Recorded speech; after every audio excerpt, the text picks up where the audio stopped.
In you the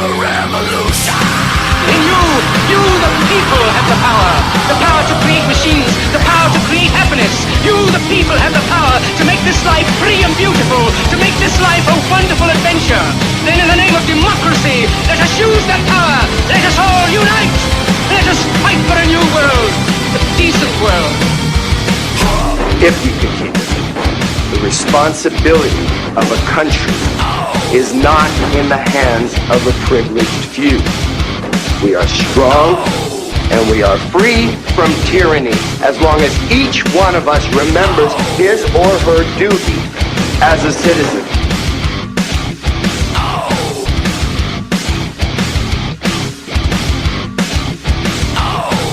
All right. Good morning, good day, good evening, whatever time it is for you right now listening to this podcast. Thank you for taking time out of your day and listening to my show. This is Chadman. My friends, thank you so much for joining me. You guys all know how important this is to me. If you don't and you're just listening because you saw it on Facebook or because somebody told you about it, I'm going to put out one little disclaimer when I start this out, okay? If you're easily offended, if you're narrow-minded, if you're unable to hear words like fuck and shit, and goddamn, if you're unable to hear people's differences in opinions, this isn't your show. This isn't the podcast that you want to listen to. You're going to be easily offended by some things. You're not going to want to hear certain things, and this isn't going to be your show. So you might as well press stop right now, go to the search bar, and check out some fucking Joel Osteen or some Word of the Day podcast, and go down that route. Aside from that, welcome to my show. Thank you for joining me. Look, man, I'm going to be saying things that people are thinking but don't want to say. A lot of people, they can't say certain things because of their professional reputation, because of their business, because maybe they have some kind of regulations. We don't have that problem here. Sitting next to me, I have one of my good friends, Randy Stevens. What's up, brother? Nothing, man. Glad to be here. Yeah. Hey, so check this out. This right here is going to be a fun podcast. I have a great man sitting next to me, one of the funniest guys I know. We're going to be talking about everything, man. Life, death, entertainment, everything in between life and death, politics, sports, name it, we're going to be talking about it. If it's on your news feed, if it's on your ticker, we're going to be talking about it, man. So check us out. Enjoy sitting here, laughing. You're going to laugh. You're going to meet some interesting people. It's going to be a good time, man. So here's what I want to do. I want to start out right now. Number one thing people are talking about as we sit here today, what is it, January 6th, 2016, Making a Murderer. Who's watching it right now? How many of you out there right now have watched it, are watching it, or you've seen it enough to where you're thinking about watching it? Randy, you've checked it out, right?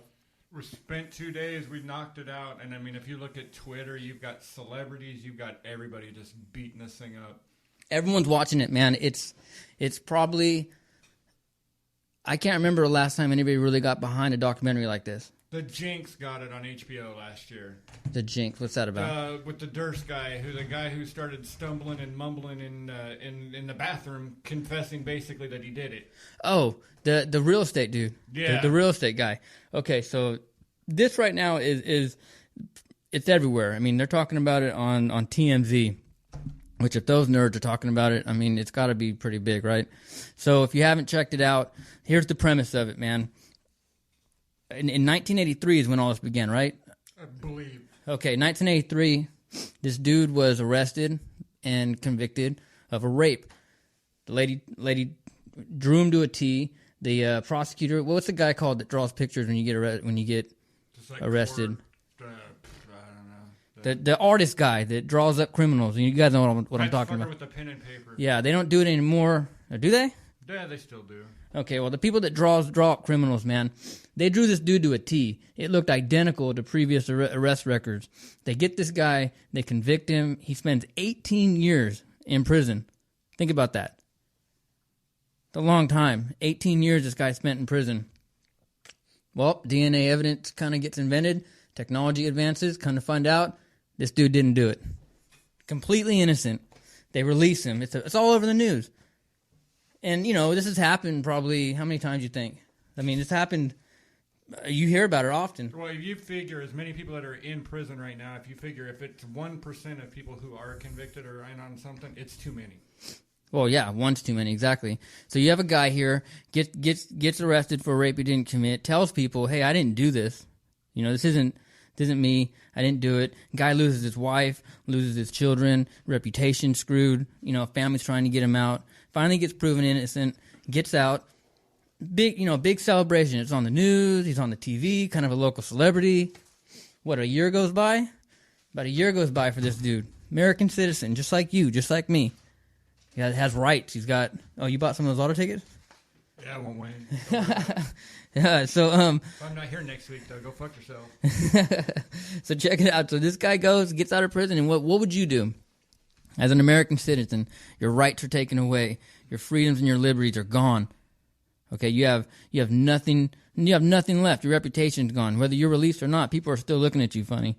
You get out, the first thing you're going to do, you're going to sue the people that put you there, right?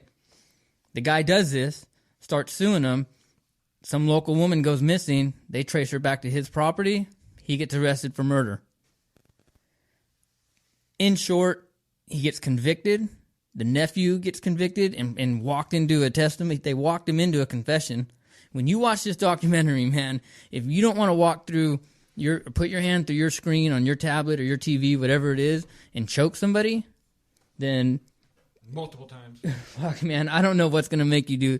I don't know. You must not be human, and you must not have an emotional database, man, because what happened to this guy, regardless of if you think he did it or not, what happened to this dude having his rights stripped away is unfathomable, man. I've never seen anything like it.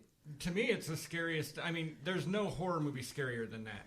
Yeah. To think that you're sitting there locked away with absolutely nothing. I mean, you didn't do anything in that one, because it's not that he wasn't found not guilty. Dude was found innocent. He had nothing to do with that one. This second one, that one I'm a little dicey on. But the fact is whether he did it or not, they can't slam dunk a case and fatten up a case to prove evidence where they believe the guy is guilty. Yeah, exactly. And what scares me most about it, and you kind of put the nail on the head, is that this is an American citizen. Let me tell you what this show is going to be about, okay? I got 14 years in the Army. I'm all about patriotism, liberty, independence, being an American. I mean, anybody that knows me knows that I stand for that. This show is going to be about promoting freedoms and liberties. We're going to meet so many different people while we do this show, man. It's going to be awesome. All walks of life. You guys are going to dig it. But I couldn't think of a better guest to have on a first show. And it's kind of a gamble, I think, to have your first episode and have a guest on. I think that's kind of I don't know, I think I was kind of throwing the dice down on that one. But me being me, I said, fuck it. I'm going to do this because it's important we open up to something like this, because if it can happen to one person in some podunk town, and where's this at, Wisconsin, like just south of Green Bay? Yeah. If this can happen there, it can happen anywhere. And you see it happening right now with everything from your gun rights. Look at the president, man. Yesterday he's crying. President's all crying, and then he's going to use that as a way to, take our guns. You see, I mean, what are some other examples, man, of them just trying to fucking rape our rights away from us? Well, then you've got the family gun law nonsense. You have that. And then you have just everything is just taking away. It doesn't seem... It's basically like a tax. They continue to take away, and you're never going to get one back, even if they do say that it's for a period of time. I mean, we're still being taxed on your phone bill from the War of 1812. Dude, yeah, exactly, man. And our rights are being slowly stripped away from us. Every rights that we literally take advantage of. What we're doing right now, freedom of speech. This is freedom of speech, man. When me sitting here in front of a microphone with my friend recording, talking about all these different topics and saying words like, saying cuss words and speaking our minds and saying, you know what, fuck Obama, fuck these politicians, man. All these people who want nothing to do with what we want in our lives and are making decisions for us. That's freedom of speech. That was Black Hawk helicopters to his house, not mine, thank you. That was that was, yeah, I got my tinfoil hat on too, man. You're gonna get used to it. But this is freedom of speech. As vulgar and as, what's the word I'm looking for, man? As vulgar and as like obscene as it may seem, you may not like what you were saying earlier. You might not like the method at which this show is going to bring it, but you're going to understand exactly what we're trying to promote. That's freedom of speech, and that's what this show is all about. This guy right here, Steven Avery, he has no rights. Nothing. It's been taken. This guy is sitting in a cell right now for something he didn't do. At least that's... Well, something that, let's put it this way, it's not whether he did it or not, it's, reasonable doubt. And there's no bigger example of shit that has a reasonable doubt involved in this case in itself. I mean, it's unfathomable. Like, I'm not really a big conspiracy guy, but when you start digging into things that don't add up, there's just it's a puzzle where the pieces don't fit. I don't understand. If you watch this, and I think it's episode 3 or 4, it doesn't really matter, but when you watch these investigators question his nephew, and let's just explain these people real quick, okay? Let's go into who these people are. This is in Wisconsin, so if you know anything about Wisconsin, they sell a shitload of NASCAR jackets. I know that much. It's like everybody out there wears NASCAR jackets, and they talk like this, don't you know? And they all have this. Just they're not exactly the brightest people. I mean, that's not really. Well, I mean, they are. I mean, Avery and his nephew that are they're convicted. They scored low. They are mentally deficient. I mean, that's not. These aren't. You're not dealing with rocket scientists. This isn't the Silicon Valley. This isn't. Fucking cheese in the air, probably. These people, man, are not the brightest, man. Who out there has seen The Wonderful Whites of West Virginia? Who's seen that documentary? I think it was created by Johnny Knoxville. Have you seen it? Yeah. Okay, if you've seen that, imagine moving up north. Imagine them people just moving up north, and maybe not as wild and crazy, but that's who we're talking about here. And that might sound a little bit disrespectful to the people who are like in 100% in favor of him and in 100% in favor of this family, but I mean, they're not. That proves the point. It doesn't fucking matter. What your thoughts on them personally? It's what can be proven. You don't get to decide on whether I like the way these people are if I think that they're fucking idiots. It's what the state can prove. Exactly. The guy doesn't have to prove shit. Exactly. And whether they're smart or not, these are American citizens. These are people just like me and you and Randy and his family and my family. These are Americans.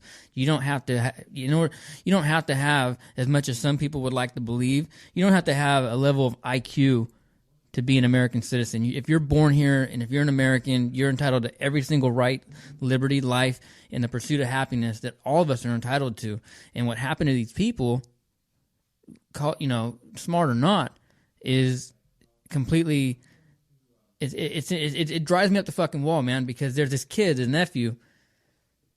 Again, not the sharpest tool in the shed, but when you watch these people walk this kid into a confession, you want to literally gouge out your eyebrows.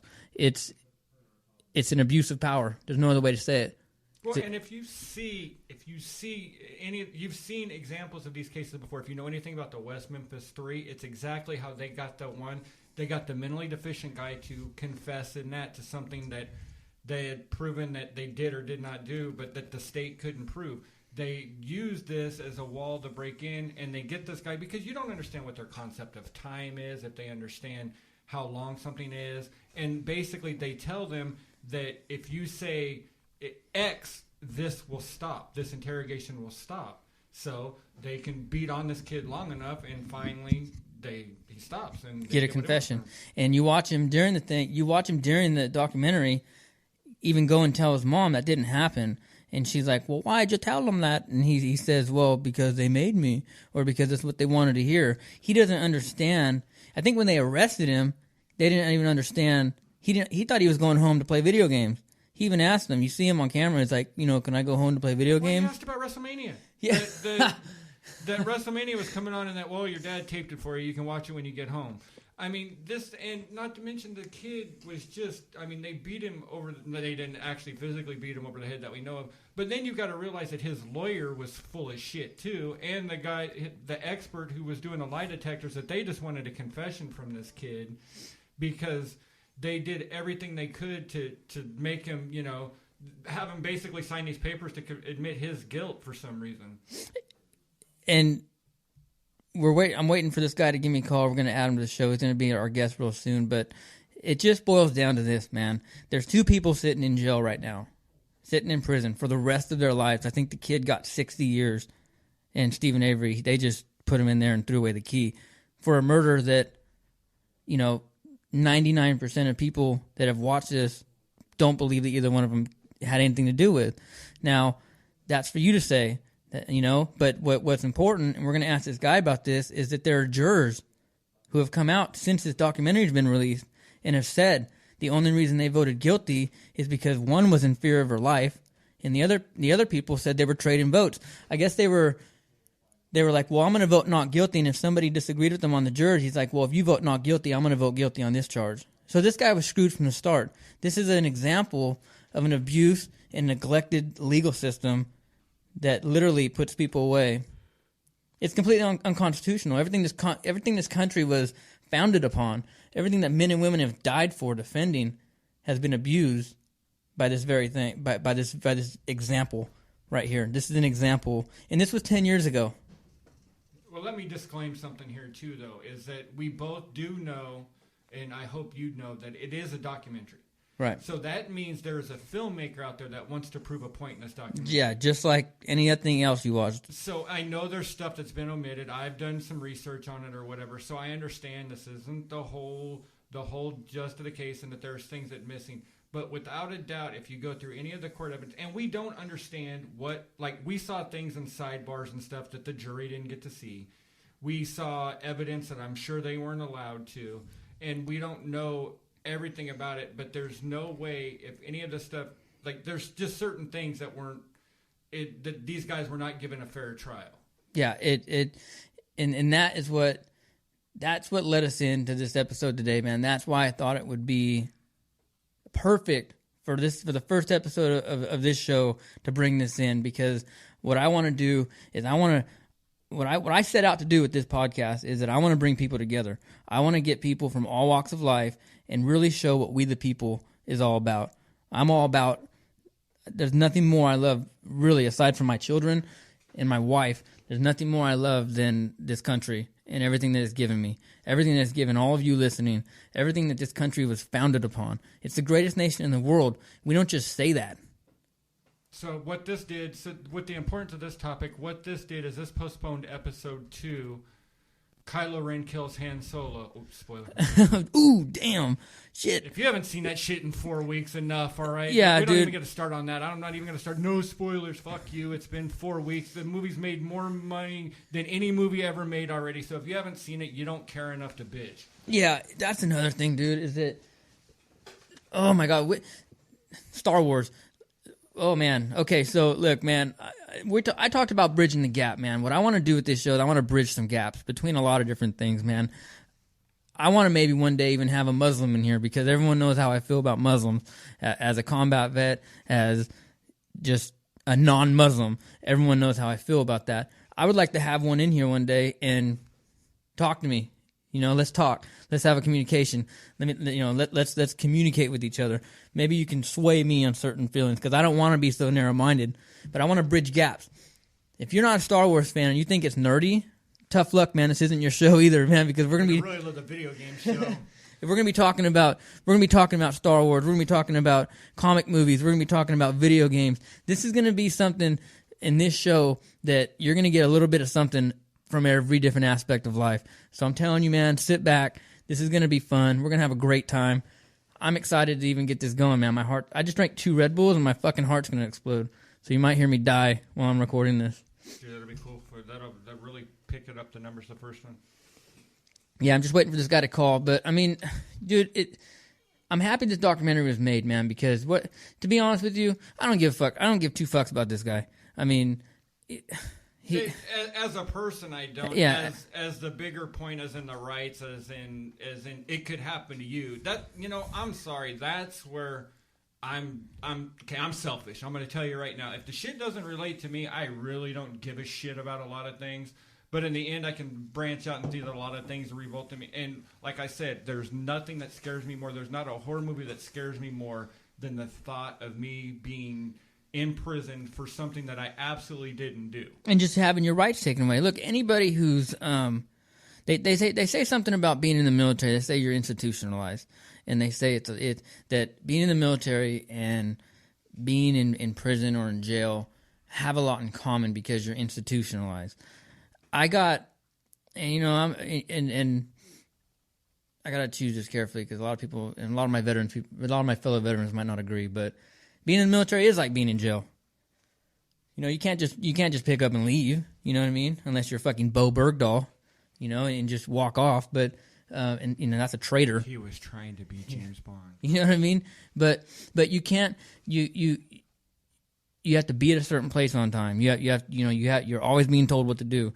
You know, you don't exactly have a lot of liberties that you have. I mean, look at me, man. I've been out the Army for a year. I think I've changed my hair color 4 times. I've always gotten some kind of crazy fucking design carved up in my hair. I do that because I'm free now.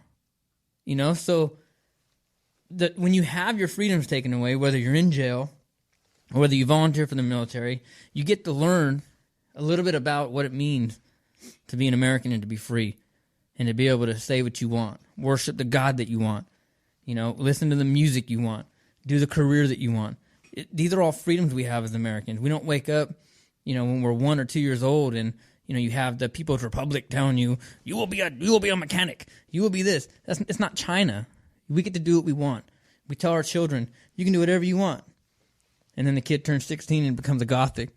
So that's like, you know, but that's my whole point is that, you know, in this country, we have the freedoms we have, and this guy just doesn't have it. This guy's sitting there, and it don't matter who he is or how smart. This fucking dude's sitting there rotting in prison. And this kid, did you see because it's been 10 years, right? So that kid was 16. He's 26 right now, and he looks like Kane from WWE with his mask off. Remember the Rob Zombie Halloween remake when Michael Myers in prison? When he came out of and he was just ripped, but actually that kid's just fat. He looked like he ate a couple people. Holy shit, you're talking about like the Rob Zombie one, right? Yeah.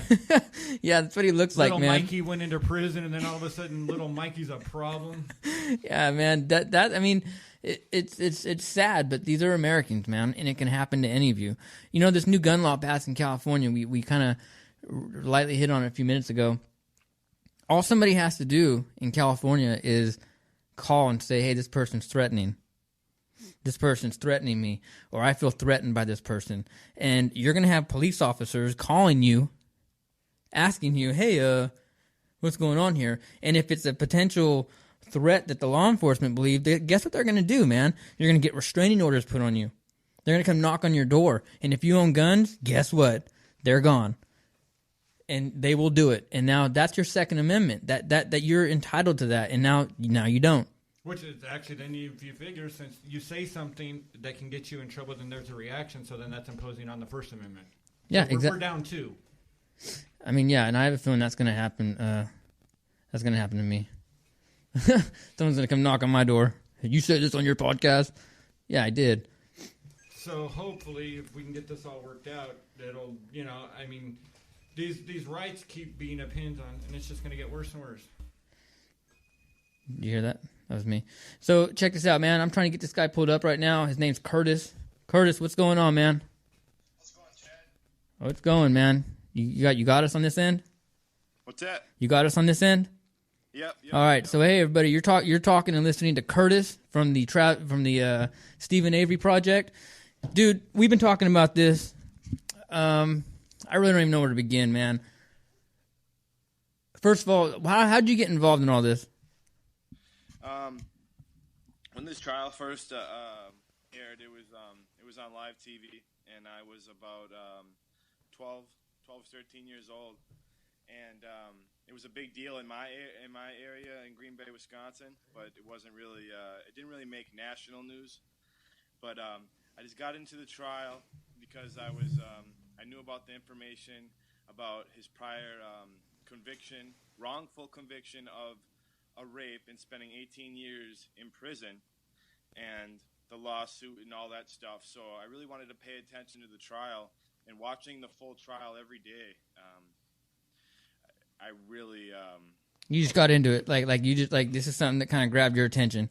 Kind of how like when I was 13 we had the Hellbop Comet people out here that committed suicide, and that was like what I remembered, like all these nut jobs killing themselves. So I get it, man. You're 13, just kind of draws your attention, and you just kind of been stuck on it ever since.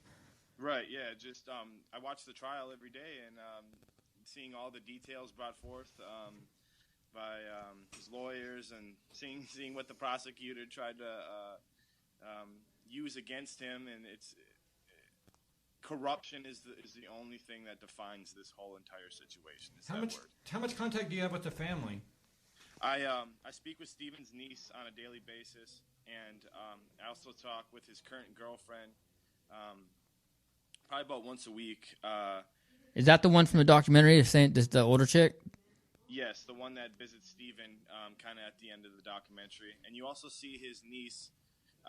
They say her name once while they're sitting at the table, but you also see her at every hearing at the trial. So I mean, okay, so let's just start from square one, man, because we were, this is the debut episode of my show right now, man. I've been hosting a veteran podcast called Overwatch, and so I just kind of branched off and did my solo thing, and I'm choosing this and to have you on and to talk about Steven Avery for a reason, because this boils down, like we were just talking about, to an abuse of power from not only law enforcement but the prosecutors.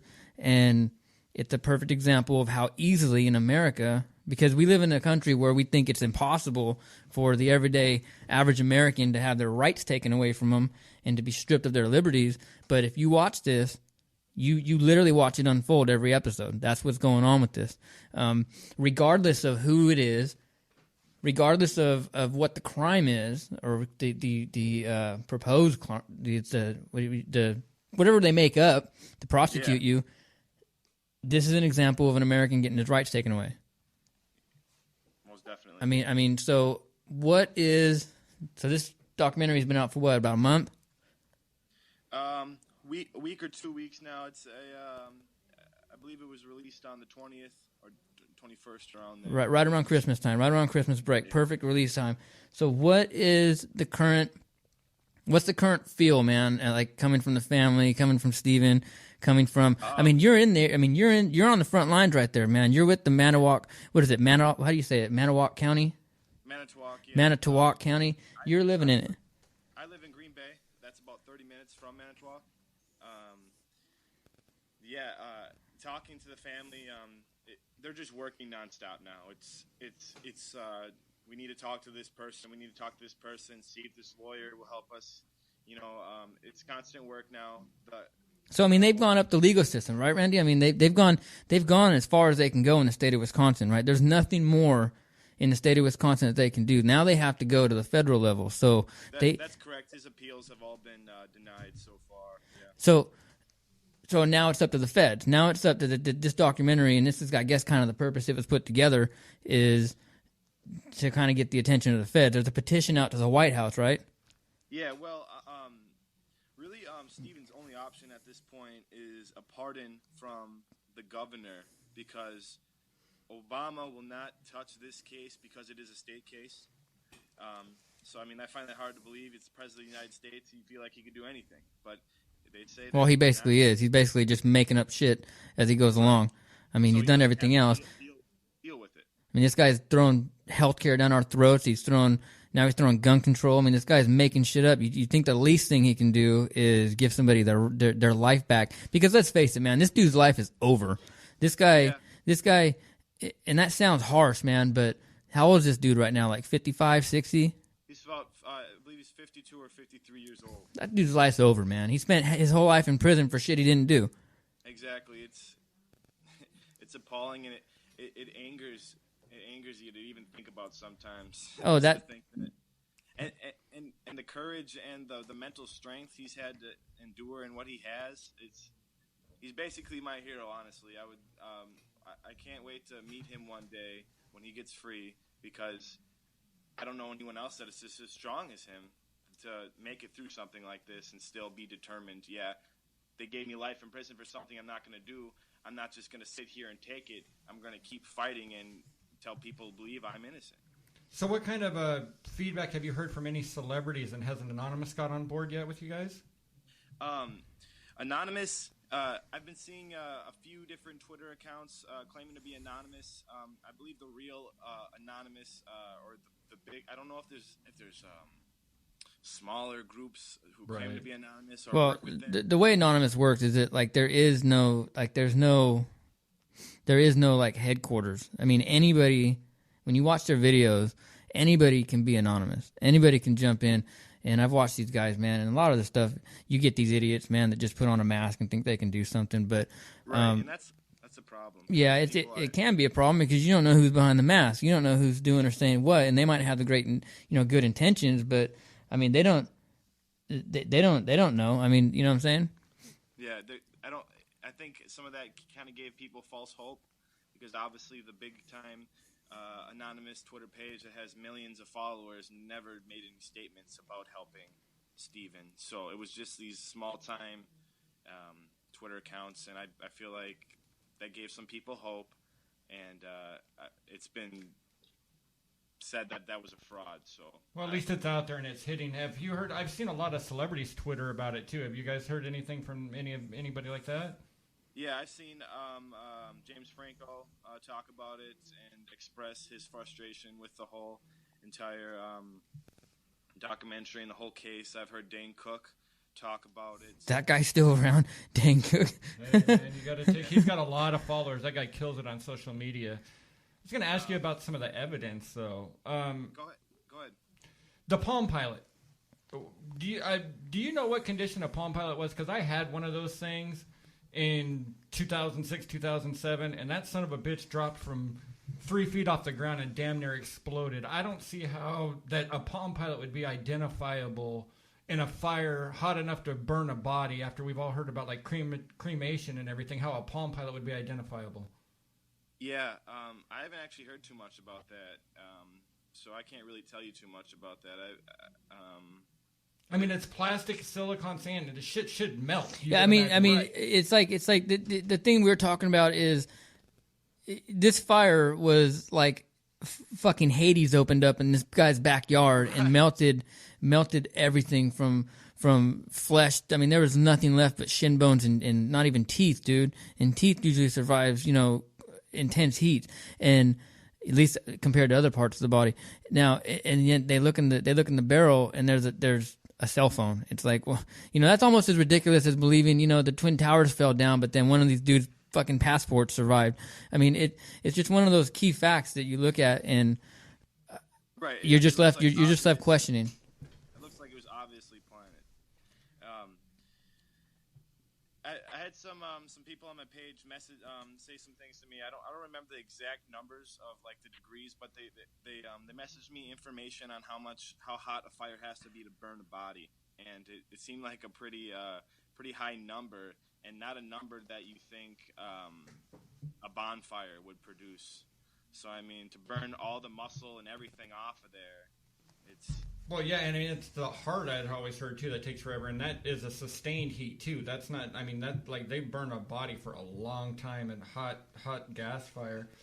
I had also heard something, too, or my wife actually brought up to me about that there was a report that maybe there was family members of county officials on the jury as well. Yeah, there was I want to say this right. There was a juror with a family member that worked for the county clerk office, and then I also believe that there was a father on the jury whose son was a deputy of the Manitowoc County. That seems like that in itself. That seems like a conflict of interest. You there? You got me still? Yeah, I think you're breaking up, man. How you doing? Good. Yeah, I think you're breaking up. We're good. It's solid now. Okay, cool. Straight, man. I was trying to periscope, and I think it ate up the signal. Huh? You're just doing the voice, right? No, we got you. We're looking at you. Okay. Yeah, okay, so keep going. So you're talking about the juror, man. So there was people related to the sheriff deputies on this juror. But then again, let's play devil's advocate here. That is a small town. We're not talking like it's Los Angeles. You know what I mean? Right. Okay. So, I mean, something like that probably, could. I think you get a jury pool. But still, you would think that you could find a juror that doesn't have a family member that works for the county who would be affected by Steven Avery's $36 million lawsuit. Right, you know what I mean? Exactly. Now, because we're talking loss of jobs because the insurance company that backed the county dropped out, right? Yeah. So Let me break this down for you. 2005 public records show that total revenue for Manitowoc County was $22 million. That was it. So if Steven comes in and he sues Manitowoc for $36 million, and here's the insurance company saying, hey, we can't cover this lawsuit because of the allegations that have been charged or brought to us against the two officers, Andrew Colburn and James Link, and you guys will have to pay this lawsuit out of where? Because you don't even have the money. It'll have to come out of taxpayers. I mean, the amount of problems that lawsuit was going to cause is way more than people understand. They didn't have the money. They didn't have the money. You're talking $36 million in that county. You know, we live here in Kern County. It's pretty big. It's like the largest county north of Los Angeles. A lot of oil money, a lot of agriculture. That would be big here, I think. I think if, you know, Randy or I were to try something like that, if we were in that guy's shoes, that would be a lot of money. I can imagine what it is there. Hey, one question I have is, since the documentary's been released, man, has there, I mean, what's the environment like there, man? We were talking about how, I guess, the sheriff's department and the DA, they've been having like death threats put out against them or threats left and right. You're going to get that, because people are just emotionally retarded when it comes to things like that, man. And I'm guilty of it too, man. You get upset and you start reacting, and then you're like, man, I probably should have kicked back on that. But I mean, is that kind of common out there right now? I don't think it's calming down anytime soon. Some of the stuff I'm reading, and it's understandable in ways, but like you said, usually I'm sure people regret saying it, but I mean, Ken Kratz, I guarantee his firm is superior. Okay, Ken Kratz. All right, for those of you guys who haven't seen it, Ken Kratz is the prosecutor, right? Yeah, he's a prosecutor, and I'll try to make this part short of it. Long story short, he has a sexting scandal, and he loses his prosecution license, and he flees to Superior in Wisconsin as far as he can get away from Manitowoc to open up his own law firm. Well, since his documentary came out and everyone finds out who Ken Kratz is and how bad of a person he is, he's exposed now. And if you go on his reviews of his law firm on Google, it's probably about 100 reviews of people just saying it just gets nasty of what they say to this guy.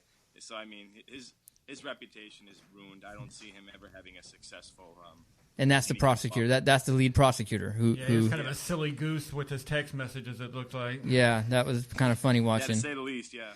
You know, it's crazy. You know, we were talking about trying to describe this family. I mean, you know, they're not. I'm sure they're nice people. I got no faith in that, and you can tell that they're, you know, family oriented, obviously. But most Americans who watch this documentary are going to look at them and, you know, obviously they're not the brightest, you know, a lot of them, right? Right. You know, you look at this nephew who, you know, is also in prison for this. He was also tied into it.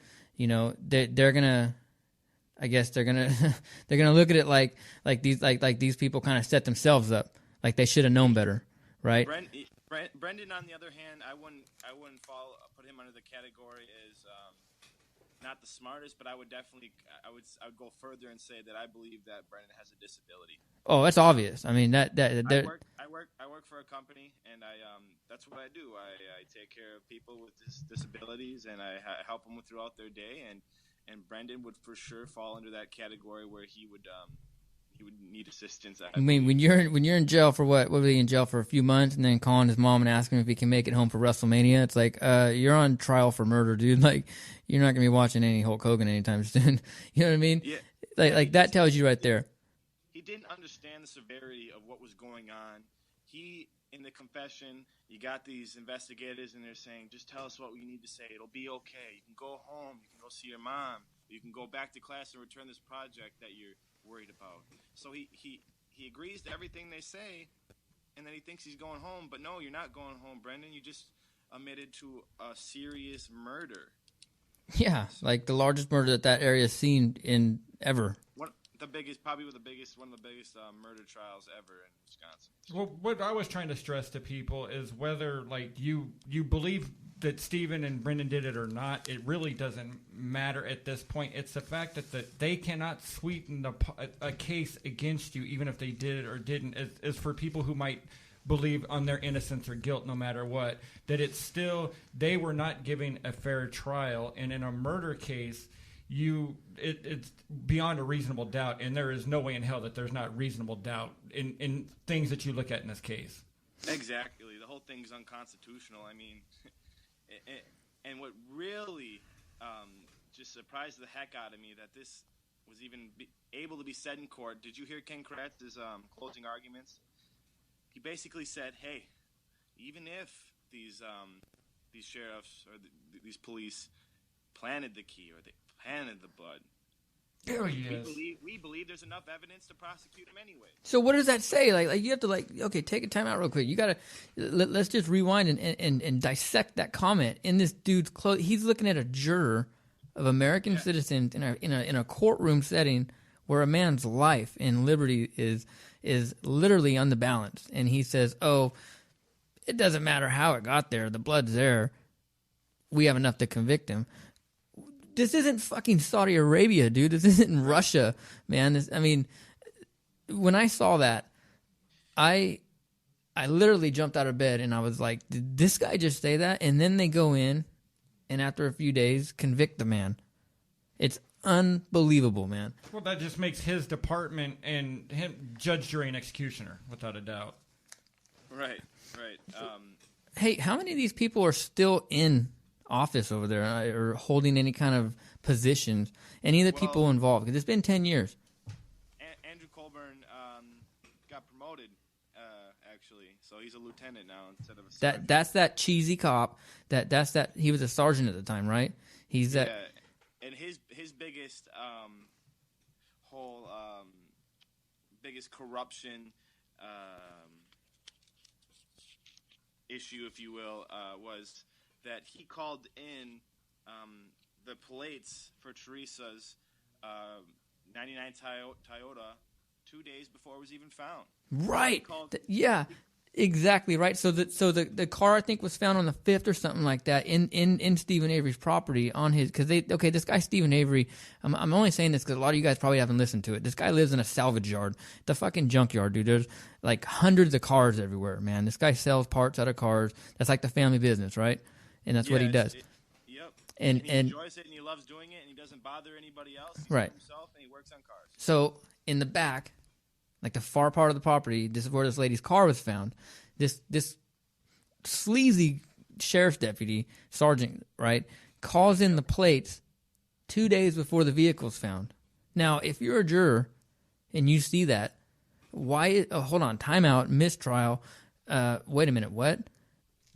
And I mean, come on, man. Like it's just when you watch this documentary, it's like time and again, one thing after another. You're like, oh, they're gonna get him on this. He's gonna get released, and he doesn't. Right. It's countless times that I guarantee if this was in a different state or a different area, that it would have been mistrials on either one of these things that we're bringing up. That's unbelievable, man. So okay. I'm trying. And you got to remember though, you got to have God on your side, and because you can walk in there and find a car in a car lot of hundreds of cars, and the lady who found the car walked directly to it and said Jesus led her to the damn car.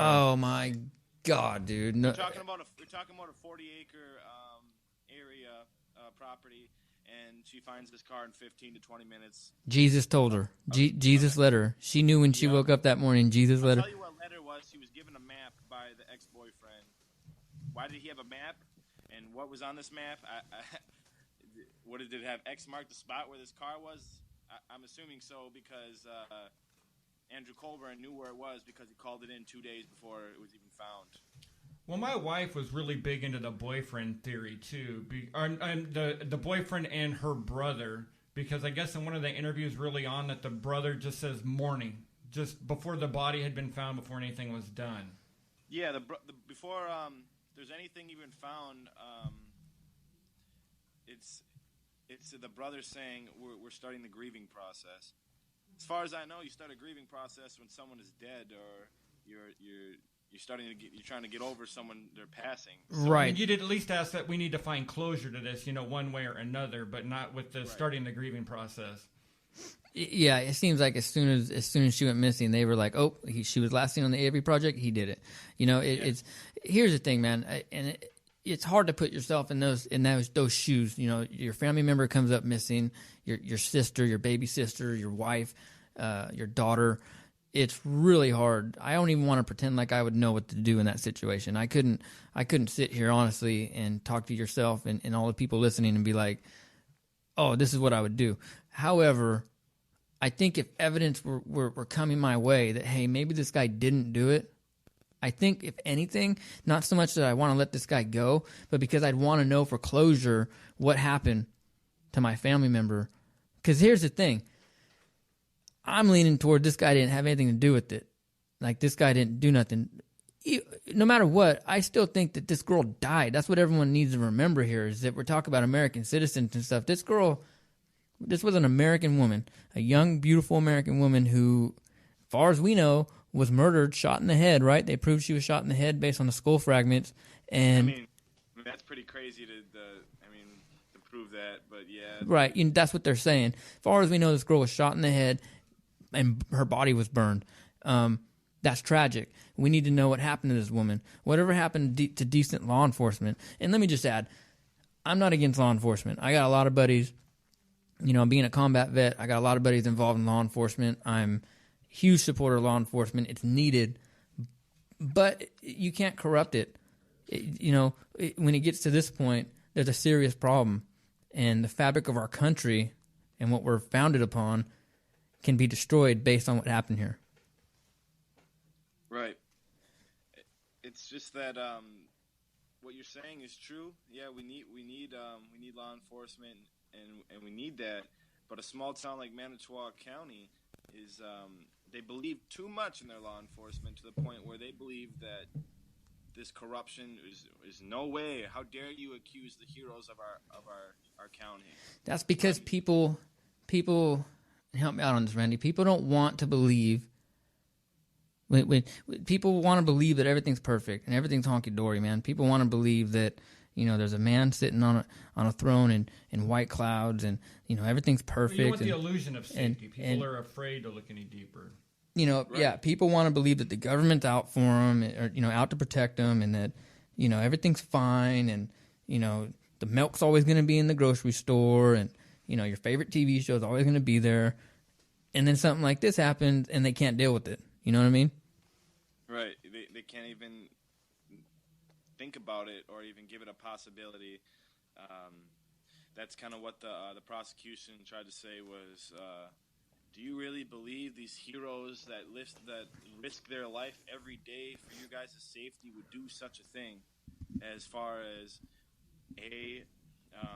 possibly be the one that killed Teresa, or B, frame Steven Avery, which I try not to speculate too much, but I will also not rule out one of these officers being the ones who killed her. With the popularity of this and everything, has there been any fear of for Steven's safety from either prisoners or from the celebrity that he's gotten from guards in the prison? I did talk to the family a little bit about that. Oh, and Brendan too. Sorry. Yeah. At one point, they were asking for mail to be sent directly to the salvage yard, and they would relay these messages to Steven and Brendan. I have been doing that a lot, so I haven't been giving out the direct address to the prisons for them to get mail, because like the family said, it must be causing some kind of commotion over there with all the popularity they're receiving. Well, man, this story is profound, and I couldn't think of a better way to really open up my show, to open up the Chadman show, than to have this story talked about, because it's when I first saw it, I saw it on Reddit, because I'm really into Reddit, and typically 9 times out of 10, Reddit's not going to lead you astray with nonsense. So I was like, man, I better check this out, and that's kind of how I heard about it. Okay, go ahead. Sorry, man. Go ahead. You were talking about Reddit. I know that there was a lot of people that brought to my attention that there were some alternate theories and some actual maybe possible leads on there. So, like you said, they've been a pretty good advocate for this. We got you on Periscope, too, while we're doing this, man. A lot of the people watching on Periscope, you're not going to be able to hear him because he's coming through the soundboard and the sound mixer, but you'll be able to check this out tonight. We'll release it, and you'll be able to hear the Chadman Show and download it and check it out. Is there any contact information, anything you want to give out where people could get in contact, could help out, anything like that? Yeah. I will give you the information. While you're looking it up, man, you have a Facebook page called the Steven Avery Project, and that's pretty much blowing up right now. You were talking last night, it's kind of, I checked out the numbers from the first day I saw it, and, good thing that you guys are getting the word out there, and you guys are getting pretty big. It's growing tremendously. We're about 32,000 likes, and once you like the page, you're basically a member of the group because then you get notifications and stuff like that. Right. Okay. Cool, man. For the address for the salvage yard, it's pretty easy to remember. It's 12930 Avery Road, Two Rivers, Wisconsin. But an easier way to remember that is just looking up Avery's Auto Salvage, and that will give you the address on where they want letters and stuff sent to for Brendan, Steven.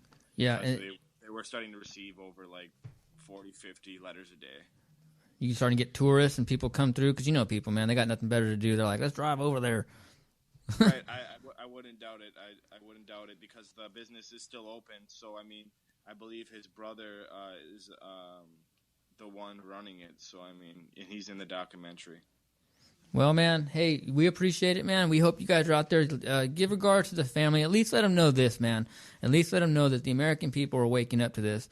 The American people are waking up to the fact that somebody, an American, his rights was taken from him. Not once, convicted of a rape for 18 years that he didn't commit, but now twice, it looks like. And exactly. the American people, I think, as a whole, might take us a while because we'll be preoccupied with pop culture or sports or whatever. But once something like this grabs our attention, man, there's no turning back. So just let them know, man, that people are waking up. We're in Bakersfield, California, and we're talking to you right now. And, we're going to do the best through our show and through our network to kind of get the word out about this, man, because it's just this is a strike against the American way of life, man, the way we're set up to live. This is just it's just unconstitutional and makes me irate. Right. And one thing I want to mention before I leave you guys here is one of the biggest new developments happened overnight yesterday, I believe, or I know it was on the news yesterday, and it was that a juror came forward to the makers of the documentary and told them that he or she, whatever gender they are, thought Steven Avery was innocent but pleaded guilty because they feared for their safety. Yeah, so those of you guys watching on Periscope right now live, you're not going to be able to hear him. A lot of you guys are asking about it because the tablet's connected to the mixer, so the sound's coming through here, but you'll be able to listen to it when you download the episode tonight or tomorrow morning. He's pretty much just saying that a juror came out recently and said that they felt that their life was threatened, right? And that's why they chose to go with the not guilty verdict in fear for their life. Guilty. Or that's why they did that. That's why they went with the guilty vote, is because they felt some kind of fear for their life. That's astounding, dude. So, once they come forward, I think we are really going to be taking a step in the right direction at that point. That's like some Gestapo Nazi stuff, man. When you think about it, man. Exactly. It's getting worse every day with the corruption. So, Well, hey, man, we appreciate it, man. I was really surprised you got back to me, and this is really helping put the word out, man. So we'll do our best to kind of, at least, like I said, in the bare minimum, put out how this is just a travesty against everything our nation's founded upon. So give our regards to everybody involved. We hope everything works out with you guys in your project, and everybody can find you on Facebook at it's the Steven Avery Project, right? That's correct. Let us know if you need back on. You got more news for us too, man. Yeah, man. You got my number. Shoot me a call. Shoot me a message, man. We'll have you on. If anything big breaks out, man, we'll definitely have you back on. Of course. Thank you, guys. All right, brother. Take care, man. Yep.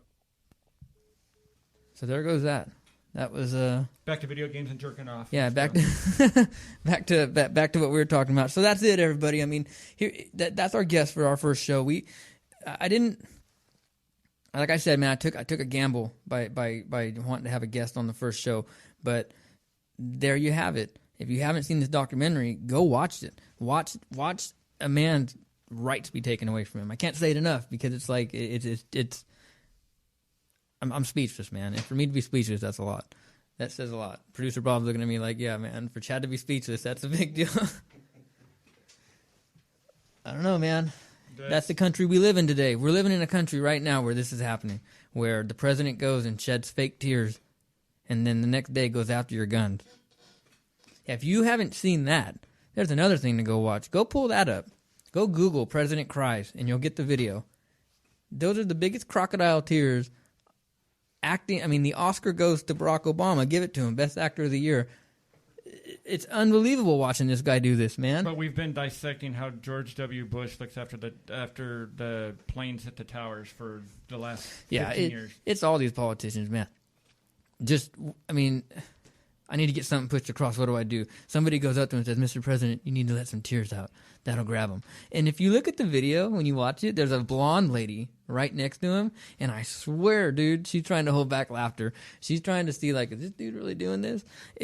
If I was in that room, I'd be looking around and everybody like, who's falling for this shit? You know, there's no way they would have had Biden standing behind him because he would have been feigning jerking off or trying to hit on a chick or something. Grabbing the girl's butt. Yeah, no way. They're like, dude, you get away, jackass. Yeah, go on vacation. You're not having anything to do with this.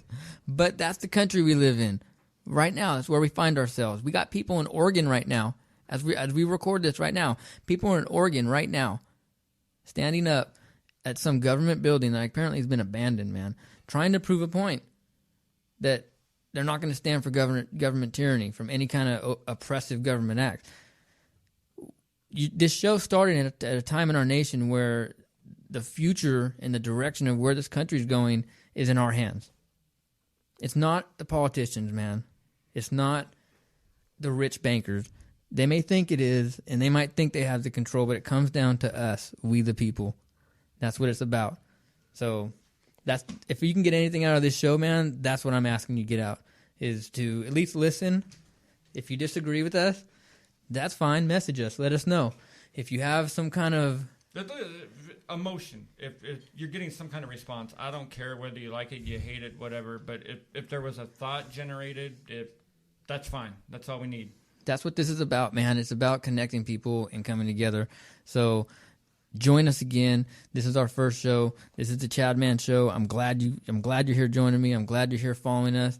Check us out. We're gonna be pushing the envelope. Next week's a big week. We've got some things planned for next week's show, so check us out. That's it. I guess that's all I got, man. I mean, I'm trying to think how we're gonna go about this, but with Overwatch, I always say Chadman out because it's kind of a veteran thing. But with this one, I'm just gonna say this, man: stay vigilant, stay active, and understand what your rights are, America. This is Chadman out.